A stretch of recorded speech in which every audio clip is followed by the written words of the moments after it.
Good morning प्यारे बच्चों। आज की डिजिटल क्लास में आप सबका स्वागत है। पिछले वीडियो में हमने सीखा था हिंदी कक्षा 8 का पाठ नंबर 6। पाठ का नाम था भरत और लेखक का नाम था राजा लक्ष्मण सिंह। इस पाठ का हम है स्वाध्याय सीख रहे थे। हम है वो चौथा प्रश्न पहुंचे थे। चौथा प्रश्न है, आपको कौन सा टीवी प्रोग्राम अच्छा लगता है, क्यों? 10-15 वाक्यों में वर्णन कीजिए। तो बच्चों, इसमें से आपको जो भी टीवी प्रोग्राम अच्छा लगता है वो आपको लिखना है। कार्टून चैनल का प्रोग्राम हो या धारावाहिक हो, कोई भी सीरियल हो, आप लिख सकते हैं। मैंने लिखा है, मुझे केबीसी बहुत पसंद है। केबीसी यानी कौन बनेगा करोड़पति, जो है वो अमिताभ बच्चन जी होस्ट करते हैं।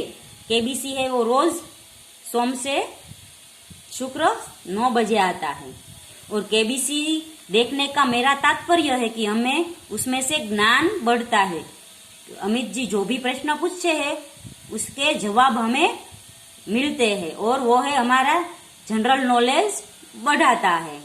और कई सारी ऐसी व्यक्तियों से भी हमें मिलाता है, कर्मवीर व्यक्तियों से, जिससे देखकर हम भी अपने जीवन में प्रेरणा प्राप्त कर सके और देश की सेवा करने का जो हमारा ध्येय हो उसे उसके माध्यम से सिद्ध करने की हमें प्रेरणा मिले। तो के कौन बनेगा करोड़पति देखने से हमें हमारा ज्ञान भी बढ़ता है और हमें कुछ अच्छा भी सीखने को मिलता है। यदि आपको कोई और सीरियल धारावाहिक पसंद हो तो आप उसके बारे में लिख सकते हैं। दूसरा प्रश्न है, कक्षा में पढ़ाई कर रहे हो और धरतीकंप आ जाए तो आप क्या करोगे? तो कक्षा में पढ़ाई के दौरान यदि धरतीकंप आए तो हम है वो जल्दी से दौड़कर कोई खाली जगह पर या मैदान में चले जाएंगे कक्षा पाठशाला के। यदि ऐसा न बन सके तो हम है वो बेंच के नीचे छिप सकते हैं, दीवार से सटकर रह सकते हैं और टेबल के नीचे भी जा सकते हैं। हम है वो धरतीकंप जब रुक जाए तो दूसरे बच्चों की भी सहायता कर सकते हैं। फिर है स्वाध्याय। उसका पहला प्रश्न है, प्रश्नों के उत्तर लिखिए। तो ऋषियों ने बालक का नाम सर्वदमन क्यों रखा था? तो सर्वदमन यानी सबका नाश करने वाला। बालक है वो जंगल के पशुओं को परेशान करता है, वो है जंगल के पशुओं को सताता है, वो है सिंह के बच्चे का दांत गिनना चाहता है। इसलिए उसकी इस वृत्तियों के कारण ऋषियों ने उसका नाम पहले से ही सर्वदमन रख दिया था। फिर दूसरा प्रश्न है, दुष्यंत बालक के प्रति क्यों आकृष्ट हो रहे थे? दुष्यंत है वो बालक के प्रति इसलिए आकृष्ट हो रहे थे, उसका साहस, उसका जो हथेली को देखकर आकृष्ट हो रहे थे, उसके जो मस्तक है, उसका मुख देखकर उसे दुष्यंत को उसका मुख है वो ललचा रहा था और दुष्यंत को है वो अपने बालक जैसा प्रेम करना उसमें दिख रहा था, इसलिए वो बालक के प्रति आकृष्ट थे। फिर तीसरा प्रश्न है, दुष्यंत ने पुरुवंशीय जीवन की कौन सी 2 रीतियां बताई? तो दुष्यंत ने पुरुवंशीय जीवन की 2 रीतियां बताई कि पहला तो युवा अवस्था में वे महलों में रहकर पृथ्वी की रक्षा और पालन करते हैं, और दूसरी रीति है वृद्धावस्था आने पर वन में जितेंद्रिय तपस्वियों के आश्रम में वृक्षों के नीचे कुटी बनाकर रहते हैं। तो यह 2 रीतियां पुरुवंशीय जीवन की दुष्यंत ने बताई। आगे है, चित्र का अवलोकन करके अपने शब्दों में कहानी लिखिए। तो बच्चों, यहाँ चित्र दिया गया कि ये एक लकड़हारा है। लकड़हारा यानी लकड़ी काटने वाला, जो लकड़ी काटकर अपना गुजारा करता है। और जब वो लकड़ी काटने जाता है तो लकड़ी काटते काटते उसकी कुल्हाड़ी है वो नदी में गिर जाती है। फिर नदी में से एक देवदूत बाहर आता है और कहता है कि ये सोने की कुल्हाड़ी आपकी है, तो वो बोलता है नहीं। चांदी की कुल्हाड़ी आपकी है तो वो बोलता है नहीं। फिर वो है लोहे की कुल्हाड़ी लेकर देता है तो वो बोलता है ये लोहे की कुल्हाड़ी मेरी है। तो देवदूत है वो उससे प्रसन्न होकर तीनों कुल्हाड़ियां दे देता है। इसके ऊपर से मैंने एक कहानी लिखी है, मैं आपको पढ़कर सुनाती हूँ। तो लकड़हारा था वो बहुत ही ईमानदार था, इसलिए मैंने कहानी का नाम रखा ईमानदारी का फल। तो लकड़हारे को मैंने कहानी में एक नाम भी दे दिया।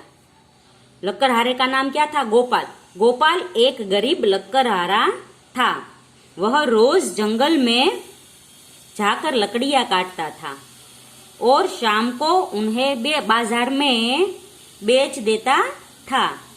लकड़ियों के बेचने से जो पैसे मिलते उन्हीं से उसके परिवार का गुजर बसर होता था। एक दिन गोपाल जंगल में दूर तक चला गया।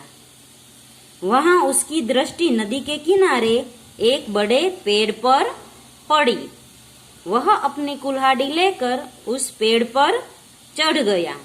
अभी उसने एक डाल काटना शुरू ही किया था कि अचानक उसके हाथ से कुल्हाड़ी छूटकर गिर गई और नदी में पड़ी। गोपाल झटपट पेड़ से नीचे उतरा और नदी में अपनी कुल्हाड़ी ढूंढने लगा। उसने बहुत कोशिश की पर कुल्हाड़ी उसके हाथ न लगी। इतने में एक देवदूत वहां आ पहुंचा। देवदूत यानी जो इंद्र जैसा हो, जो एक देवता हो वह। उसने गोपाल से उसकी उदासी का कारण पूछा। गोपाल ने देवदूत को कुल्हाड़ी नदी में गिर जाने की बात बताई। देवदूत ने उसे धीरज बधाते हुए कहा, घबराओ मत, मैं तुम्हारी कुल्हाड़ी निकाल दूंगा। वह यह कहकर देवदूत ने नदी में डुबकी लगाई। वह सोने की कुल्हाड़ी लेकर बाहर निकला। उसने गोपाल से पूछा, क्या यही तुम्हारी कुल्हाड़ी है? गोपाल ने कहा, नहीं महाराज, यह मेरी कुल्हाड़ी नहीं है। फिर दूसरी बार डुबकी लगाकर देवदूत ने चांदी की कुल्हाड़ी निकाली। तब भी लकड़हारे ने इनकार करते हुए कहा, नहीं, यह भी मेरी कुल्हाड़ी नहीं है। इस बार देवदूत ने लोहे की कुल्हाड़ी निकाली। उस कुल्हाड़ी को देखते ही गोपाल खुशी से चिल्ला उठा, हाँ महाराज, यही मेरी कुल्हाड़ी है। गोपाल की ईमानदारी पर देवदूत बहुत खुश हुआ। उसने लोहे की कुल्हाड़ी के साथ साथ सोने और चांदी की कुल्हाड़ियां भी गोपाल को इनाम के रूप में दे दी। तो इस पाठ से हमें सीख मिलती है, ईमानदारी एक अच्छा गुण है। ईमानदारी का फल अच्छा ही होता है। तो बच्चों, इस पाठ में हमें सीखे कि हमें हमेशा ईमानदार ही रहना चाहिए। कभी हमारे हक के सिवाय कोई दूसरे का पैसा लेना नहीं चाहिए। हमारा हक हो, हमारी मेहनत का पैसा ही हमें लेना चाहिए। इसके अलावा कोई दूसरा पैसा हमें लेना नहीं चाहिए, वो हमें हजम नहीं होता, क्योंकि ईमानदारी का फल अच्छा होता है। और यदि हम बुराई करें, बेईमानी करें, तो उसका फल हमेशा बुरा होता है। तो बच्चों, यहाँ पर है वो पाठ का स्वाध्याय खत्म होता है। अगले वीडियो में हम इस पाठ की भाषा सज्जता सीखेंगे। तब तक के लिए गुड बाय, टेक केयर।